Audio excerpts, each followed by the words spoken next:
সেন্টু বলেছে যে আগে 5 ওয়াক্ত পড়তাম, ওই আরমানও তাই ছিল, আগে 5 ওয়াক্ত পড়তো, গুরুর ধীরে আর 5 ওয়াক্ত পড়ে দেয় 1 সেজদায় সারে। তো আমার সাধারণ মানুষের প্রশ্ন, মাইকের আওয়াজ যত দূর যাচ্ছে তাদের প্রশ্ন, এখানে লাইভ চলছে, লাইভ থেকে তারা প্রশ্ন করছে যে আমার নবী মোহাম্মদ সাল্লাল্লাহু আলাইহি ওয়াসাল্লাম এই আদম সেজদার 1 সেজদার পক্ষে ছিল, এটা কোরআন ভিত্তিক আয়াত কি? আমরা তো শুনি মেরাজে যাই নবী মোহাম্মদ সাল্লাল্লাহু আলাইহি ওয়াসাল্লাম 5 ওয়াক্ত নিয়ে আসলো। আরে 5 ওয়াক্ত সালাত আনার জন্য নবী মোহাম্মদ সাল্লাল্লাহু আলাইহি ওয়াসাল্লাম মেরাজে যায় নাই, মেরাজে গিয়েছে আল্লাহ পাকের দর্শন সাক্ষাতের জন্য। সূরা বনী ইসরাঈলের 1 নম্বর আয়াত। মূর্খ আহমকরা সালাত নিয়ে টানাটানি করছে যে সালাত তো মুসা নবীর সময় ছিল, সূরা তাহার 14 নম্বর আয়াত। হ্যাঁ, আকিমুস সালাত লিযিকরিল্লাহ, মুসাকে নির্দেশ। তাহলে সালাত 5 ওয়াক্ত পড়ো 10 ওয়াক্ত পড়ো এ নিয়ে আমাদের কথা নেই, 1 সেজদায় সালাতের আয়াত দেখাও। তর্কটা তো এই জায়গায় গো সব হচ্ছে। কাজে আমি এখানে একটু কথা বলে শেষ করি। কোরআন মোতাবেক যারা বিধান দেয় না তারা জালেম, ফাসিক, কাফের। সূরা মাইদা 44, 45, 47 নম্বর আয়াত। হাসিবুল চিশতি কোরআন গবেষক, আপনার কাছে আমরা এই বর্তমানে লাইভে দাঁড়িয়ে পৃথিবীর সকল প্রান্ত থেকে আমাদের এই লাইভ চলছে দেখছে।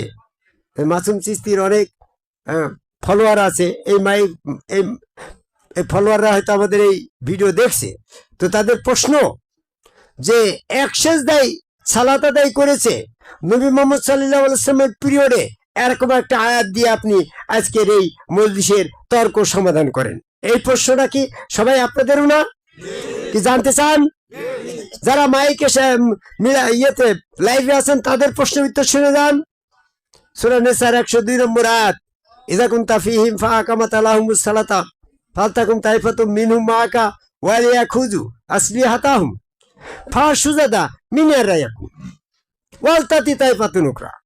সূরা নিসার 102 নম্বর আয়াতের প্রেক্ষাপট এখানে আসছে, হে নবী, যুদ্ধক্ষেত্রে আপনি যখন তাদের ভিতরে থাকবেন, 2টা দলে ভাগ হবে।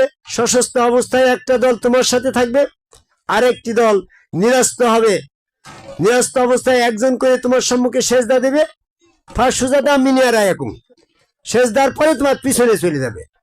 ওয়ালতাতি তাইফাতুন উখরা, আর একজন আসবে সেজদা দিয়ে পিছনে চলে যাবে। তাহলে যুদ্ধক্ষেত্রে নবীর সামনে একটা সেজদা দিয়েই তো সালাত আদায় করেছিল। এখানে তো তোমার কাতার ধরে ইমামতির বিষয়টা আসে নাই।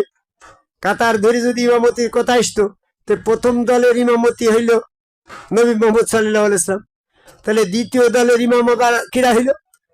ইমাম তো 2 জন ছিল না তখন, কাজে ইমামতির সাবজেক্টটা ওখানে ছিল না।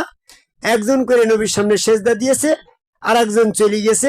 এইভাবে যখন সবারই সেজদা সালাত সম্পূর্ণ হয়েছে, তখন নবী সবার জন্য দোয়া করে দিল উসাল্লি আদায়ের মাধ্যমে। তাহলে সূরা নিসার 102 নম্বর আয়াত দিয়েই 1 সেজদায় সালাত প্রমাণিত হলো। সেন্টুর বক্তব্য 1 সেজদায় সালাত, আর মানুষ যে বক্তব্য দিল আদম কাবাই আল্লাহকে 1 সেজদায় সালাত, এই সেজদাটার মাধ্যম দিয়েই আমরা আমাদের সালাতি কর্ম শেষ করব। জয় গুরু।